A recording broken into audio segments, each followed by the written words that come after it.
அஸ்ஸலாமு அலைக்கும் வரஹ்மத்துல்லாஹி வபரகாத்துஹு. இந்த ஹேஷ்டாக்னால என்ன நடக்கும்ன்றதுல எனக்கு தெரியாது. அல்லாஹ் உங்களை சோதித்தே தீருவேன்னு சொல்றான். இப்ப பலஸ்தீன மக்களுக்காக நம்ம அதிகம் துவா செய்யக்கூடியவங்களாகவும், நோன்பு வைக்கக்கூடியவங்களாகவும், அல் பக்ரா ஓதி துவா செய்யக்கூடியவங்களாகவும், அதிக திக்ர் செய்யக்கூடியவங்களாகவும் நம்ம இருக்கணும். அல்லாவுடைய உதவியை வாங்கக்கூடியவங்களாக நம்ம இருக்கோம்.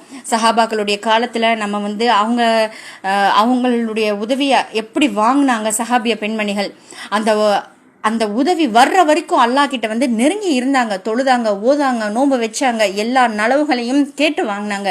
இன்னைக்கு அந்த சூழ்நிலையில நம்மளுடைய உறவுகளுக்காக, பார்க்காத அந்த உறவுகளுக்காக நம்ம செய்ய வேண்டியது அதுதான். அதிகம் நோன்பு வைங்க, ஓதுங்க, தொழுகுங்க, திக்ரு செய்யுங்க. அல்லா இடத்துல இருந்து நம்ம வெற்றியை வாங்கக்கூடியவங்களாக இருக்கணும். இன்ஷா அல்லாஹ் நம்ம விடும் கண்ணீரை நிச்சயமா நம்ம ரப்பு துடைக்கக்கூடியவனாக இருக்கான். நீங்க துவா செய்யுங்க, அதிக துவா செய்யுங்க. துவா எல்லாத்தையுமே மாத்தும். அஸ்ஸலாம்.